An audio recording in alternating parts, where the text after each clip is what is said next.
Jelajahi cara baru mendapatkan informasi. Download Metro TV Extend sekarang.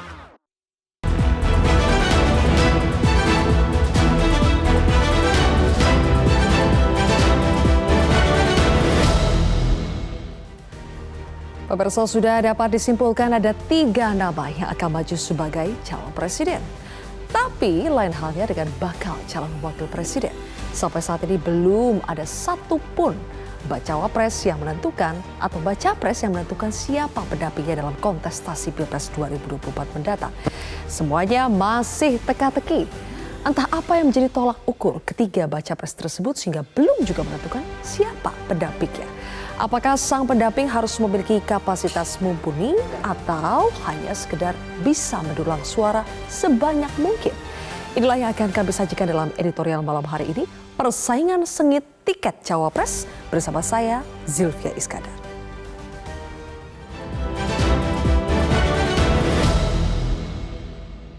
Persaingan sengit tiket cawapres.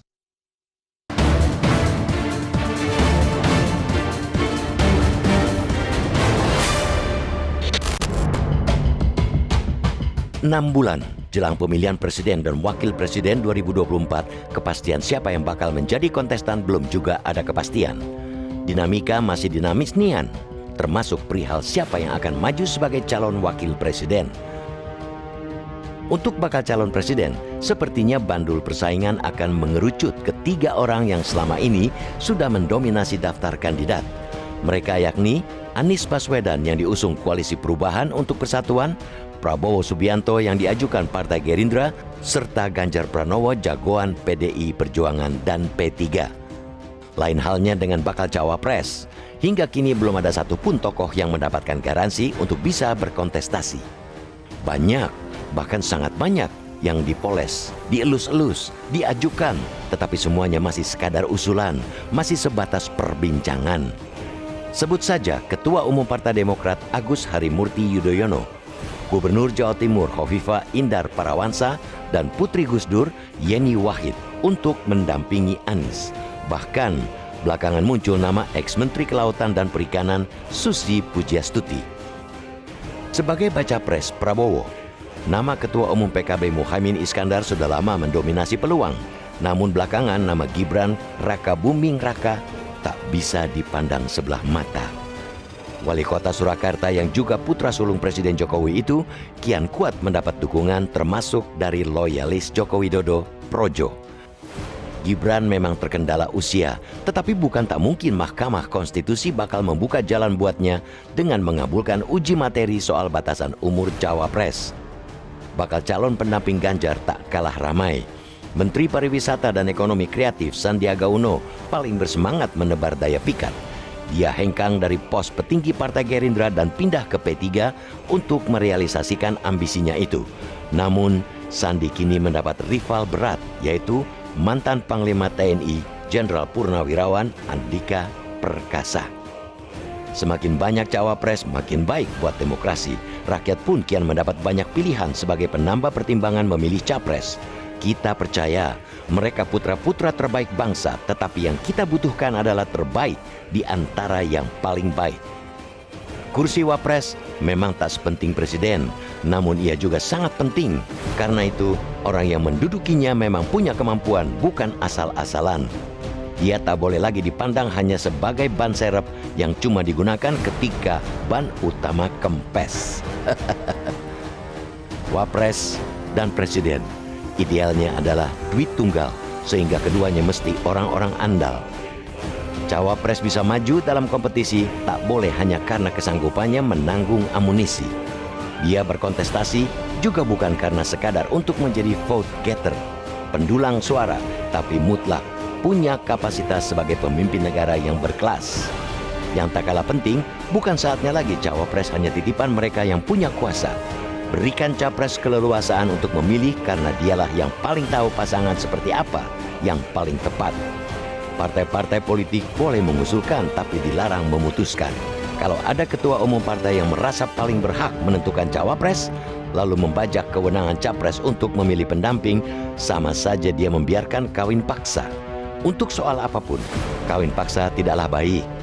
Pada konteks itulah kedewasaan partai politik sebagai institusi yang punya hak mengusung capres, cawapres dibutuhkan.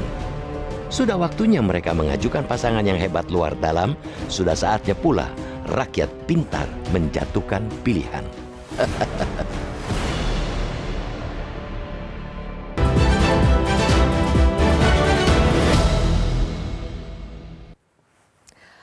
Baik pemirsa, persaingan sengit tiket cawapres itulah yang menjadi topik editorial malam hari ini dan saya akan membahasnya bersama dengan anggota Dewan Redaksi Media Group. Sudah ada Bang Saur Huta Barat di sini. Bang Saur, selamat malam. Selamat malam, Sofia. Bang Saur, kita tahu tanggal 19 Oktober pendaftaran capres cawapres sudah dibuka, tapi sampai saat ini belum ada bakal cawapres. Apa yang sedang terjadi, Bang? Yang terjadi adalah dinamika keraguan.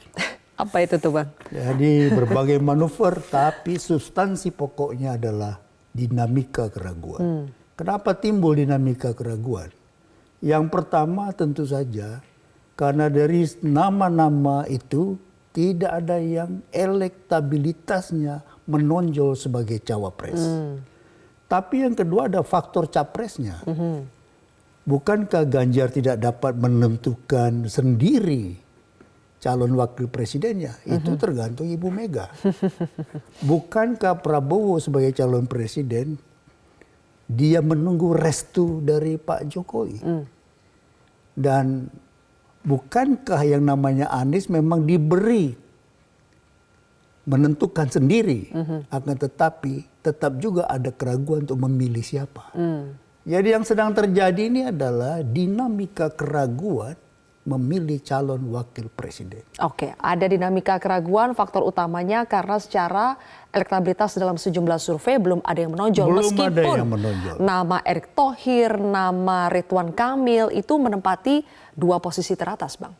Betul. Itu sebabnya ada faktor kunci lain yang menyangkut misalnya Erick Thohir. Yang kecenderungannya dibawa oleh Jokowi untuk berpasangan dengan Prabowo. Tapi kalau nanti MK memutuskan umur Gibran itu dimungkinkan, tidak akan terjadi pergeseran. Dan itu juga menambah dinamika keraguan. Oke, kita lihat ya Bang, minggu lalu ada pemandangan bagaimana Jokowi, kemudian Erick Thohir dan Prabowo itu satu mobil di Maung, bahkan disopiri oleh dari Prabowo Subianto. Di saat itu publik berspekulasi ini jangan-jangan pasangan Prabowo adalah Erick Thohir. Tapi kita juga bertanya-tanya, bagaimana dengan nasib Gus Imin? Bukankah selama 11 bulan itu sudah tunangan antara Gerindra dengan PKB? Tapi apakah belum tentu Gus Imin akan menjadi cawapresnya Prabowo, Bang? Ini adalah pertunangan yang kita juga nggak tahu cincin nikahnya di mana. Cincin pertunangannya pun di mana kita sudah tidak tahu. Wong Caiminnya juga pergi ke PDIP. Jadi 11 bulan, setahun mau anniversary, tapi perkawinan tidak terjadi. Dan ini juga menunjukkan yang kita bahasakan tadi sebagai dinamika keraguan. Lalu Pak Prabowo mengatakan, Caimin jangan kemana-mana dong. Ya ini kan bahasa yang paling cantik tuh. Itu kamu bilang sama tunanganmu jangan kemana-mana dong. Padahal belum tentu dia kawin sama itu kan. Tapi kalau sudah yakin Bang, sudah tunangan, harusnya kan ada keyakinan. Mungkin belum 100%, tapi keyakinannya sudah besar, makanya bisa tunangan.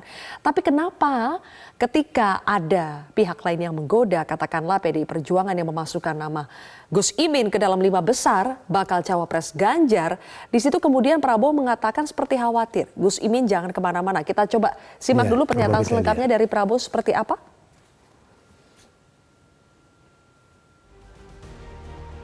Kita putarkan dulu bagaimana reaksi Prabowo Subianto pasca adanya pertemuan. Ini dia. Kalau saya di tengah PKB, saya merasa nyaman juga. Gus, jangan kemana-mana Gus.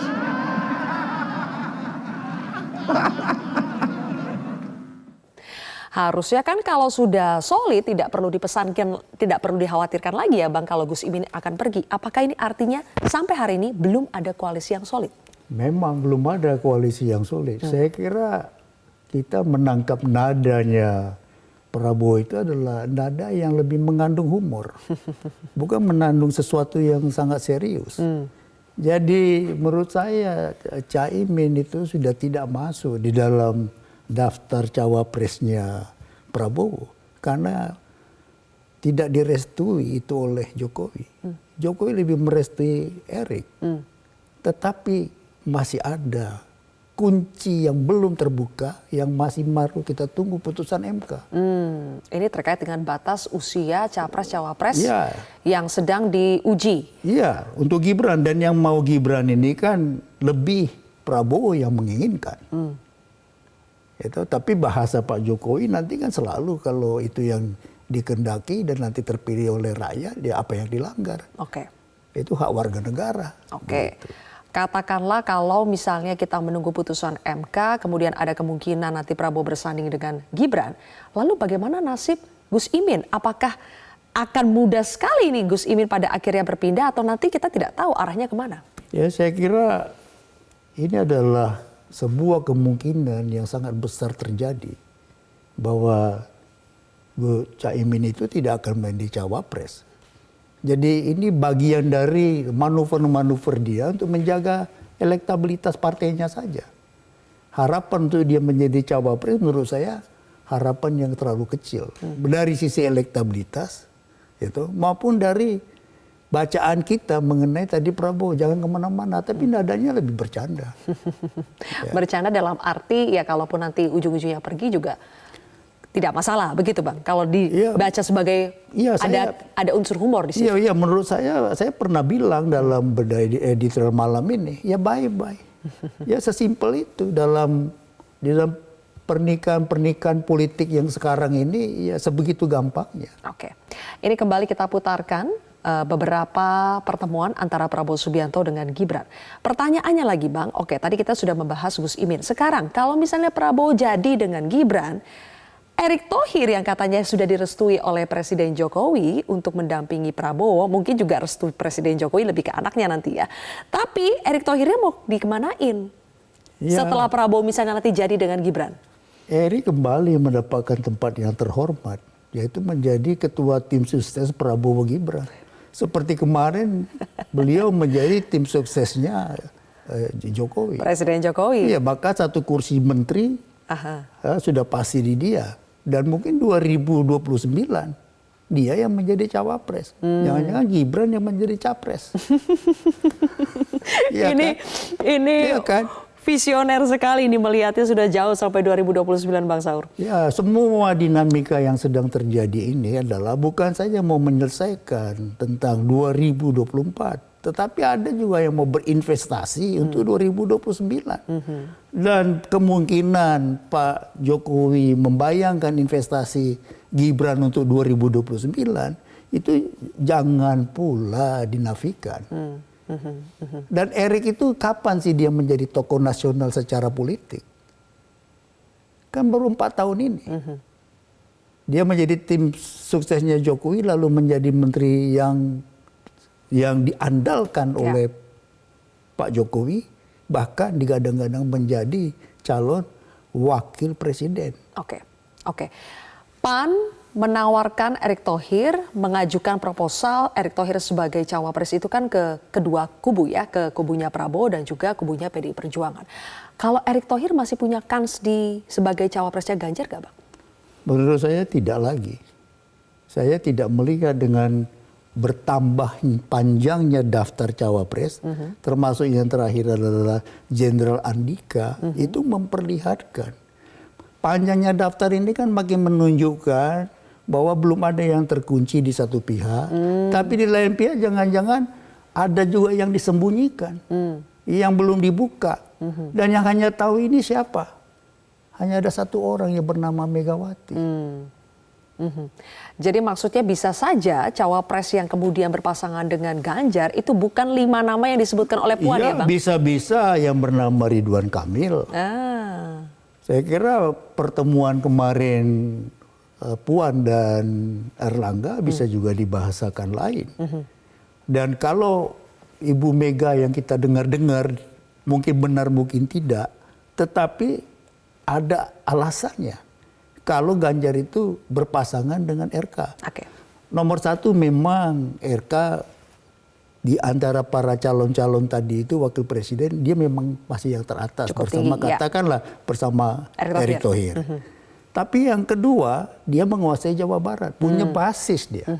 Jadi kalau Jawa Tengah, Jawa Timur itu bisa Ganjar berperan dengan warna merahnya, tapi Jawa Barat dia bisa Punya basis masanya ya. Jadi itu juga kalau Ibu Mega memilih itu maka ada alasannya juga. Oke, tapi kan RK sekarang sudah di Golkar, Bang. Apakah itu berarti kalau nanti RK yang menjadi pasangannya Ganjar, Golkar juga akan merapat? Kita tahu suara Golkar juga di bawah itu menginginkan Golkar justru merapat ke Prabowo. Boleh dijawab nanti, Bang Saur, tapi kita harus jeda terlebih dahulu, pemirsa. Editorial Malam akan hadir lagi usai jeda. Baik, pemirsa, kembali lagi di Editorial Malam. Bang Saur, jadi tadi kita membahas RK. Kalau seandainya RK dijadikan pasangan dari Ganjar, apakah itu berarti otomatis Golkar, tempat bernaungnya RK saat ini juga akan mendukung Ganjar? Kalau partainya hasil Bali kemarin menunjukkan tanda-tanda kuat bahwa Golkar lebih kepada Prabowo. Tapi kalau Ibu Mega mau Ridwan Kamil tanpa beban akan meninggalkan Golkar. Kenapa bisa tanpa beban, Bang? Ya karena pertama dia baru kader berusia 6 bulan. Dia maju kepala daerah kan tidak pernah diusung oleh Golkar. Pada dasarnya dia tidak punya ikatan yang kuat dengan Golkar. Ya tiba-tiba saja dia menjadi wakil ketua umum. Jadi saya tidak melihat bahwa seorang Ridwan Kamil itu memiliki ikatan yang kuat dengan sebuah partai. Dia lebih memiliki ikatan kuat dengan bayangan dirinya mau menjadi apa. Dia mengikuti saja apa yang diinginkan dirinya. Ini semua cuma kendaraan yang bisa dia tinggalin kok. Tidak terlalu dalam makna kepartaian bagi seorang Ridwan Kamil. Oke, selain Ridwan Kamil, sebetulnya salah satu nama yang masuk dalam daftar 5 bakal cawapres Ganjar dan juga memang sudah merapat ke PDI Perjuangan adalah P3. Dan P3 itu mencalonkan Sandi sebagai bakal cawapresnya Ganjar. Peluang Sandi ini seperti apa, Bang? Saya kira kecil. Kenapa demikian? Karena posisinya Sandiaga di P3 adalah ketua Bapilu. Artinya apa?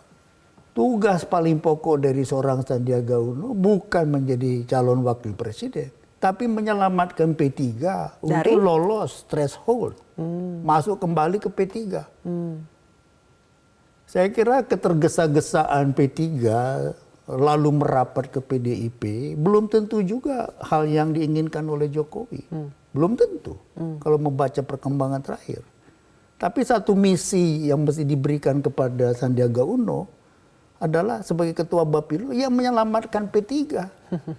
Misi ini diberikan oleh P3 atau oleh siapa, Bang, sebenarnya? Saya kira itu adalah sebuah tanggung jawab moral Jokowi yang telah mengikat-ngikat P3 di KIB. Saya harus mengatakan itu. Dan Sandiaga Uno seperti tidak dapat berbuat lain kecuali mengikuti desainnya Pak Jokowi. Masuk kamu ke P3, tinggalkan itu Gerindra secara baik-baik, pamit baik-baik. Kamu punya misi. Itu menyelamatkan P3. Ini mungkin tidak enak didengar oleh orang P3. Tapi bacaan kita harus kita katakan. Oke, bacaan Bang Saur seperti itu ya. Bahwa sebetulnya misi besar dari Sandi itu bukan sebagai cawapresnya Ganjar, tapi lebih ke menyelamatkan P3. Kita sudah bahas bakal cawapres untuk Ganjar, bakal cawapres untuk Prabowo Subianto. Lalu bagaimana dengan Anies Baswedan? Bukankah Anies juga belum jelas juga, Bang? Apakah sama-sama terjebak dalam dinamika keraguan? Ya. Itu juga harus kita katakan menjadi tidak mudah juga. Yang lebih kepada Anies itu adalah bahwa dia diberi kepercayaan untuk menentukan cawapres. Dan itu adalah sebuah solusi yang fair terhadap Demokrat maupun terhadap PKS, juga terhadap Nasdem kalau itu diserahkan kepada Anies. Nah kemarin dia merapat kepada tokoh perempuan yang bernama Susi, mantan menteri. Ya. Ya, kemudian orang membaca, jangan-jangan itu. Tapi ini semua juga masih dalam dinamika keraguan. Oke, tapi boleh ini kita ulas lebih jauh. Ya. Adakah kemungkinan bahwa Anies Baswedan memang akan memilih sosok perempuan atau sosok baru ya, sesuai dengan tagline-nya perubahan? Apakah Ya. akan mengusung sosok yang dinilai bisa mencerminkan perubahan itu? Kita akan bahas pemirsa sesaat lagi. Baik pemirsa, kami membuat polling kepada pemirsa kami lewat sosial media dengan pertanyaan kriteria seperti apa sih yang dibutuhkan untuk maju mendampingi bakal calon presiden. Dan kalau dari media sosial Instagram, 52% menjawab pendulang suara atau sebagai vote getter, sementara 48% menjawab harus punya kapasitas sebagai pemimpin. Sebaliknya, ketika kami tanyakan juga pertanyaan yang sama melalui media Twitter, justru hasilnya mayoritas 75% menganggap bahwa harus punya kapasitas sebagai pemimpin, sementara 25% lainnya pendulang suara.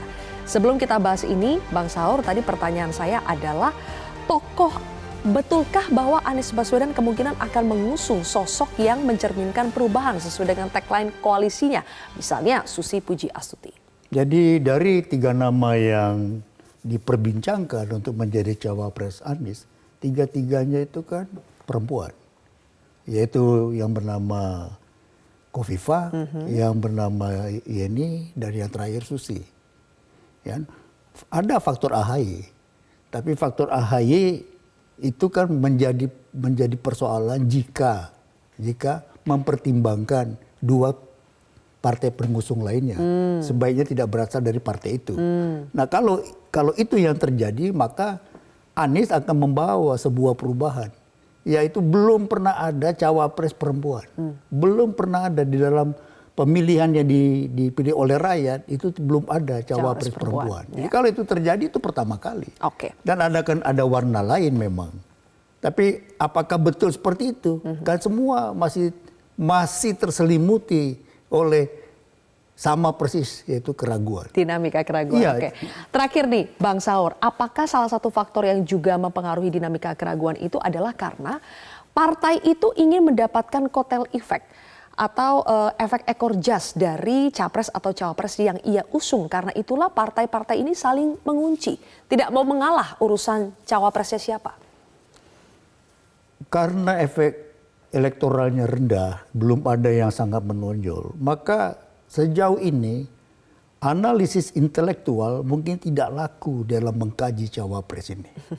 Ya, analisis intelektual mungkin tidak laku. Yang berlaku itu adalah kemampuan membaca tanda-tanda waktu. Kemampuan membaca tanda-tanda waktu. Karena pendaftarannya 19 Oktober masih 80 hari lagi. Ya. Batas terakhirnya 25 November masih 116 hari lagi. Jadi semua di dalam dinamika keraguan ini sambil berproses, yaitu membaca tanda-tanda waktu. Yang terjadi itu sekarang bukan adu cepat. Bukan adu cepat, ini malah adu lambat kok.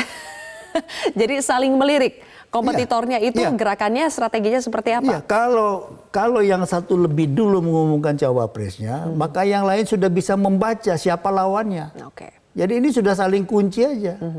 Saling kunci karena tidak ada yang menonjol. Jadi keraguan ini bukan saja ada pada si partai, tapi juga ada pada si calon presiden. Oke, baik. Kalau begitu kita tunggu ya, karena waktunya tadi 80 sampai 116 hari paling lambat. Siapa nanti pasangan capres-cawapres yang akan hadir untuk dipilih oleh masyarakat dalam Pesta Demokrasi tahun 2024. Terima kasih Bang Saur Huta Barat atas analisa Anda. Pemirsa, demikianlah editorial malam hari ini. Saya Zilvia Iskandar mewakili rekan kami yang bertugas mengucapkan terima kasih atas kebersamaan Anda. Sampai jumpa.